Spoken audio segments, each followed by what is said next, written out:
Hello all, welcome to Saturday series. இனிமேல் நம்ம எல்லா சாட்டர்டேவும் ஒரு புக்கை வந்து ரிவ்யூ பண்ண போகிறோம். ஸோ ஃபஸ்ட்டு நம்ம பண்ண போகிறது வந்து the power of your subconscious mind. So இந்த புக்கோட ஆத்தர் வந்து என்ன சொல்லியிருக்காருன்னு பார்த்தீங்கன்னா, அவருக்கு வந்து ஒரு கொஸ்டின் இருந்ததாம்மா. நம்ம எல்லாருக்குமே இந்த மாதிரி கொஸ்டின் இருந்திருக்கும். ஏன் சில பேர் மட்டும் ரொம்ப ஹாப்பியாக இருக்காங்க, அவங்களுக்கு எல்லாமே கரெக்டாக நடந்துட்டுருக்கு, லைக் வேலை கிடைக்குது, அவங்க வந்து கல்யாணம் பண்ணுறாங்க, குழந்தை பிறக்குது, அந்த ஒரு ஃப்ளோ வந்து கரெக்டாக இருக்குது, ரொம்ப ஹாப்பியாக இருக்காங்க. இதே சில பேர் பார்த்தீங்கன்னா ரொம்ப சோகமாக இருக்காங்க, உடம்பு சரியில்லாமல் போகிறது, கெரியரில் ஃபெயிலியர் ஆகிறது, இந்த மாதிரி கொஸ்டின் வந்து நம்மள பல பேருக்கு இருந்திருக்கும் இல்லையா? எதனால் அப்படி நடக்குது அப்படிங்கிற கொஸ்டினோட தான் இந்த ஆத்தர் வந்து இந்த புக்கையே ஸ்டார்ட் பண்ணுறாரு. அப்புறம் என்ன சொல்கிறாருன்னு பார்த்தீங்கன்னா, ஒரே ஃபேமிலியில் சிஸ்டர்ஸாக கூட இருப்பாங்க, அந்த ஒரு சிஸ்டர் வந்து ரொம்ப ஹாப்பியாக இருப்பாங்க, இன்னொருத்தவங்க வந்து சேடாக இருப்பாங்க அப்படின்னு சொல்லியிருக்காங்க. ஸோ இந்த புக்கை வந்து அவர் எப்போ எழுத ஆரம்பித்தார்னா, அவருக்கு வந்து ஒரு பாயிண்ட் இன் டைம் ஆஃப் அவங்க லைஃப்பில் வந்து போன் கேன்சர் வந்திருக்கு. அந்த போன் கேன்சர்லேருந்து அவங்க ரெக்கவர் ஆகி வந்தாங்க, சில சப்கான்ஷியஸ் டெக்னிக்ஸ் யூஸ் பண்ணி. நமக்கு சப்கான்ஷியஸ் மைண்ட் அப்படின்னா என்னன்னு தெரியும் இல்லையா? நம்ம ஆழ் மனது அப்படின்னு நம்ம தமிழில் சொல்லுவோம். ஸோ எப்படிங்கிறது தான் நம்ம ஆத்தர் வந்து நமக்கு சொல்லிக் கொடுக்குறாரு இந்த புக்கில். ஸோ ஃபஸ்ட்டு என்ன சொல்கிறாருன்னா, ப்ரேயரை பற்றி பேசுகிறாரு. ப்ரேயர் பற்றி நமக்கு எல்லாத்துக்குமே தெரியும், அப்பப்போ நியூஸ் பேப்பரில் வருது. எக்ஸாம்பிள், ஒரு குரூப் ஆஃப் பீப்புள் வந்து ஒரு இடத்துல மாட்டிக்கிட்டாங்க, நாங்கள் ப்ரே பண்ணோம், சடனாக ஹெல்ப் வந்துருச்சு அப்படிங்கிற மாதிரி நம்ம நிறையா ஸ்டோரிஸ் கேட்டிருக்கோம். அண்ட் ஃப்ளைட் வந்து ப்ராப்ளமேட்டிக்காக ஆக்சிடெண்ட்டாக லேண்ட் அங்கே போச்சு, மிராக்குலஸாக எஸ்கேப் ஆகிட்டோம் லாஸ்ட் மினிட்ல நிறைய பேர் சொல்லியிருக்காங்க. ஸோ ப்ரேயர் வந்து ரொம்ப எஃபெக்டிவாக ஒர்க் பண்ணுது. ஆனால் ஒரு டேஞ்சர் வரும்போது தான் நம்ம ப்ரே பண்ண ஆரம்பிக்கணுங்கிறது ஒரு தப்பான கண்ணோட்டம். இந்த ப்ரேயரை வந்து நம்ம லைஃப்பில் வந்து ரெகுலராகவே இன்டிகிரேட் பண்ணிட்டு வரும்போது நிறையா மேஜிக்ஸ் பார்க்கலாம் அப்படிங்கிற மாதிரி சொல்லியிருக்காங்க. ஸோ என்ன சயின்டிஃபிக் கான்செப்ட் சொல்கிறாங்க அப்படின்னு பார்த்தீங்கன்னா, ஹியூமன் பீயிங்ஸ்க்கு 2 மைண்ட் இருக்குது.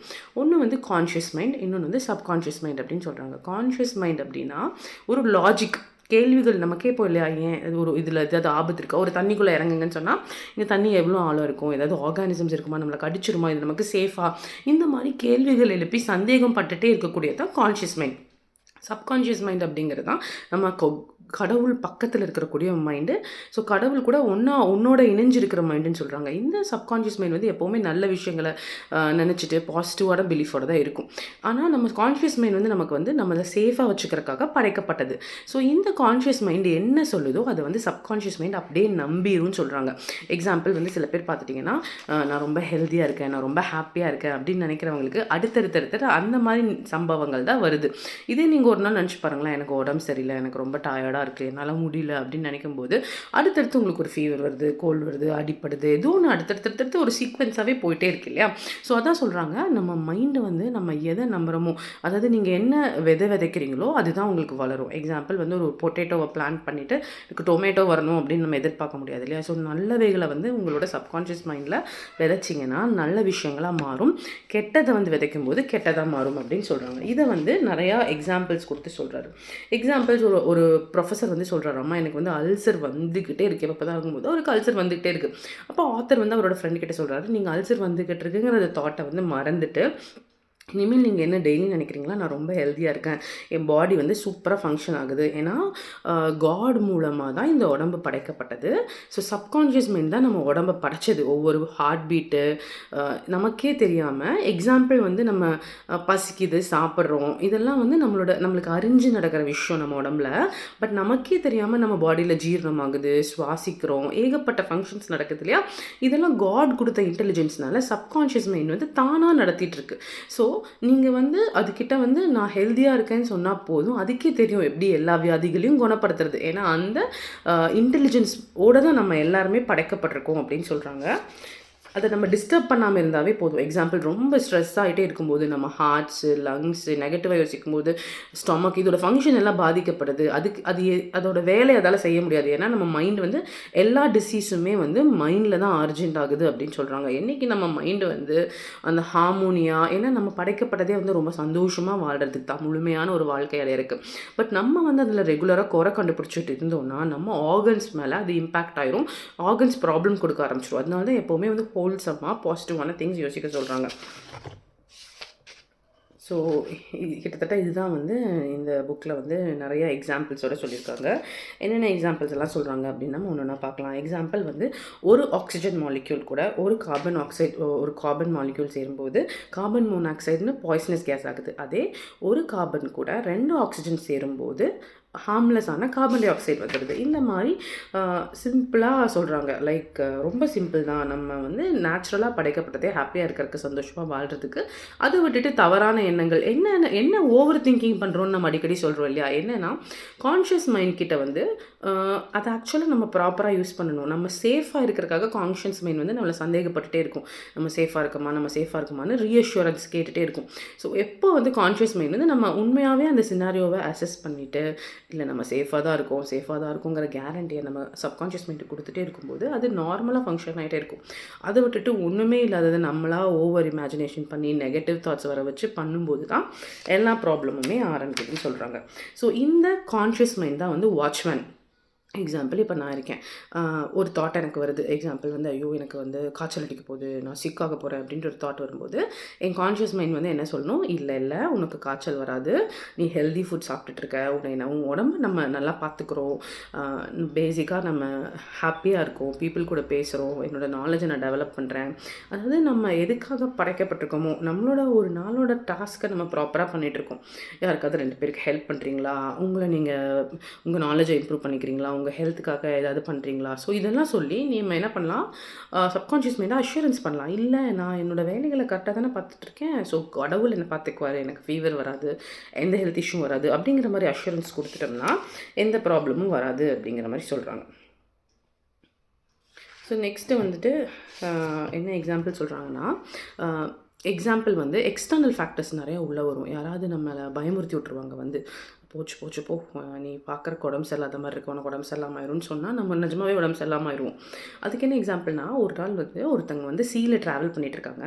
அவங்கக்கிட்ட போயிட்டு ஐயோ பாவம், நீ பார்க்குறக்கே எப்படி ஒயிட்டாக வெளுத்து போய் ஆயிட்ட, உனக்கு சீக்கிரம் உடம்பு சரியில்லாமல் போக போகுது போல் சீல இருக்கிறனால அப்படின்னு சொல்லியிருக்காங்க. அப்போ அந்த பர்சன் உண்மையாகவே பயந்து நடுங்கி அவங்களுக்கு உடம்பு சரியில்லாமல் போயிடுச்சு. அப்போது இதே டைலாகை வந்து ஒரு ஷிப்போட கேப்டன் கிட்ட போய் சொல்லியிருந்தா என்ன இருக்குன்னு யோசிச்சு பாருங்கள். கேப்டன் கிட்ட போயிட்டு நீ கடலில் ட்ராவல் பண்ணுறதில்ல, உனக்கு உடம்பு சரியில்லாமல் போக போகுதுன்னு சொன்னால் அவர் வந்து அந்த ஜோக்கை வந்து சிரிச்சிட்டு போயிருப்பார். யார் எனக்கு 20 வருஷமாக இங்கே தான் இருக்கேன், இந்த கடல் காற்று எனக்கு என்ன பண்ண போகுது அப்படின்னு சொல்லிட்டு போயிடுவார். ஸோ இங்கே தான் டிஃப்ரென்ஸ் இருக்குது. நார்மல் பர்சன் வந்து அவங்களோட சப்கான்ஷியஸ் மைண்டுக்கு ஐயோ நான் வந்து எனக்கு உடம்பு சரியில்லாமல் போக போகுதுப்பா, எக்ஸ்போஷர் இருக்குதுன்னு சொன்ன மினிட்டே அவங்களோட உடம்பு சரியில்லாமல் போயிடுது. பட் கேப்டன் வந்து வெளியேருந்து வர ஒரு சிக்னலை வந்து தடுத்துட்டு லாஜிக்கலாக டிஃபைன் பண்ணுறாரு. நம்ம இப்படி தான் பண்ணுவோம். வெளியேருந்து நமக்கு ஒரு மெசேஜ் வருதுன்னா அதை அப்படியே அக்செப்ட் பண்ணிக்காமல் அதை தடுத்துட்டு ரீசனிங் பண்ணணும். இல்லை இந்த ஃபேக்ட் வந்து உண்மை கிடையாது, நான் கடலில் தான் இவ்வளோ வருஷமாக ட்ராவல் பண்ணுறேன், எனக்கு அதுக்கான இம்யூனிட்டி ஃபார்ம் ஆயிடுச்சு, எல்லா பவருமே எனக்குள்ளே தான் இருக்குதுன்னு சொல்லும்போது அவங்க உடம்புக்கு எதுவுமே ஆகலை. இது ஒரு எக்ஸாம்பிள்னு சொல்கிறாங்க. அதே மாதிரி ஒரு பொண்ணு வந்து ஒரு பேக்கை பார்த்து ரொம்ப ஆசைப்பட்றாங்க. ஒரு பிராண்டட் பேக், கொஞ்சம் காஸ்ட்லி. பார்த்தோன்னே இல்லை என்னால் இந்த பேக் அஃபோர்ட் பண்ண முடியாதுன்னு நினச்சிக்கிறாங்க. அப்போ அவங்களுக்கு வந்து இந்த கான்செப்ட் தெரியுது, ஐயோ இப்படி நம்ம நெகட்டிவாக நினைக்கக்கூடாதுன்னு சொல்லிட்டு அந்த டயலாகை இமீடியட்டாக மாற்றுறாங்க. என்னால் அஃபோர்ட் பண்ண முடியும், இந்த பேக் வந்து என்கிட்ட வந்து சேரும், ஏன்னா நான் வந்து இந்த பேக் என்கிட்ட வர அளவுக்கு நான் வேர்தியான பர்சன் அப்படின்னு நினச்சிட்டு விட்டுறாங்க. அப்போ பார்த்தா அன்றைக்கி ஈவினிங்கே வந்து அவங்களோட பாய் ஃப்ரெண்ட் வந்து அதே பேக் வந்து அவங்களுக்கு கிஃப்ட் பண்ணுறாங்க. ஸோ எப்பப்போ நம்ம ஒரு நெகட்டிவ் தாட்டை அக்ராஸ் பண்ணுறோமோ அதை உடனே இமீடியட்டாக மாற்றிடுங்க அப்படின்னு ஆத்தர் சொல்கிறாரு. அதே மாதிரி என்ன சொல்கிறாங்கன்னா, நான் நைட்டு காஃபி குடிச்சிட்டு படுத்தா எப்போ பார்த்தாலும் 3 மணிக்கெலாம் முழிச்சிடுவேன் அப்படின்னு சொல்கிறாங்க. அப்போ அந்த பொண்ணு வந்து அதே மாதிரி 3 மணிக்கு முழிச்சிட்றா. அதுவே என்ன காரணம்னா, இதுதான் அவங்க சப்கான்ஷியஸ் மைண்டுக்கு வந்து நீ 3 மணிக்கு முழி அப்படிங்கிற மாதிரி நியூஸ் போயிடும். ஸோ உங்கள் சப்கான்ஷியஸ் மைண்ட் நீங்கள் என்ன சொன்னாலும் நம்பும். அதுக்கு வந்து கெட்டது தெரியாது, நல்லது தெரியாது. நம்ம எல்லாருக்குமே இருக்கிற சப்கான்ஷியஸ் மைண்ட் வந்து நம்ம என்ன சொன்னாலும் கேட்டுக்கும், ஆராய்ச்சி பண்ணாது. கான்ஷியஸ் மைண்ட் தான் இது கரெக்டாக தப்பானா பாகுபடுத்தி பார்க்கும். பட் சப்கான்ஷியஸ் மைண்ட் நம்ம என்ன சொன்னாலும் நம்பிடும். அதனால சப்கான்ஷியஸ் மைண்டுக்கு வந்து எப்போவுமே நல்ல இன்ஸ்ட்ரக்ஷன்ஸ் கொடுக்கணும். எக்ஸாம்பிள், நீ ரொம்ப ஹெல்த்தியாக இருக்க, நீ ரொம்ப அறிவாக இருக்க, உனக்கு என்ன வேணால் வரும்.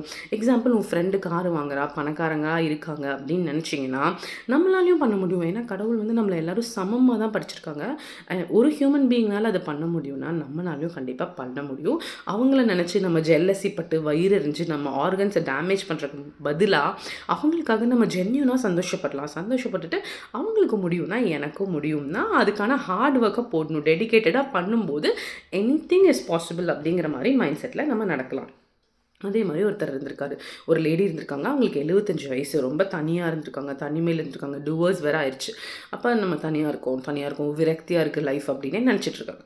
சரி, ஒரு சேஞ்சுக்கு நம்ம நல்லதாக நினைக்கலாம் அப்படின்னு சொல்லிட்டு நான் வந்து ஒரு இன்ட்ரெஸ்டிங்கான பர்சனை வந்து மீட் பண்ணுவேன். ரொம்ப காட் ஃபியரிங் மேனாக இருப்பார், அவ்வளோ மேனோடாக தான் இருப்பார் அப்படின்னு அந்த சப்கான்ஷியஸ் மைண்டுக்கு அவங்க சொல்லிகிட்டே இருக்காங்க. நம்ம ஹாப்பியாக இருக்க போகிறோம், கப்பலாக இருக்க போகிறோம்னு நான் நினச்சிட்டே இருக்காங்க.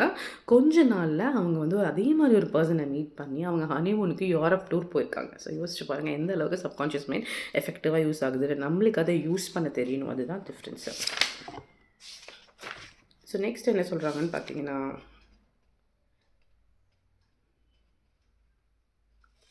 உங்கள் சப்கான்ஷியஸ் மைண்ட் வந்து நல்லது கெட்டதுலாம் தெரியாது. நம்ம என்ன சொன்னாலும் அது நம்பிடும். அதனால் அதுக்கு வந்து நம்ம கரெக்டாக சொல்லணும் அதுதான் கான்ஷியஸ் மைண்டோட ரெஸ்பான்சிபிலிட்டி அப்படின்னு சொல்கிறாங்க.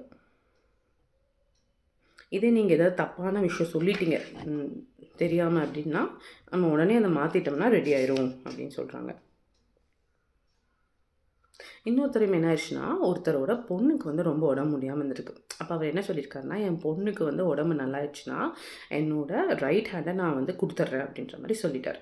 கொஞ்ச நாளில் என்ன ஆயிடுது, ஒரு ஆக்சிடெண்ட் ஆகுது. அவருக்கு ரைட் கை நிஜமாகவே போயிடுச்சு. பார்த்தா அந்த பொண்ணு க்யூர் ஆகிட்டா. ஸோ எப்போவுமே நம்ம ரொம்ப நல்ல விஷயங்களை நம்ம சப்கான்ஷியஸ் சொல்கிறதுக்கு ரொம்ப முக்கியம். ஏன்னா கெட்டதாக சொன்னால் அதுவும் நடந்துடுது. ஸோ கான்ஷியஸாக இருங்க அப்படின்னு சொல்கிறாங்க.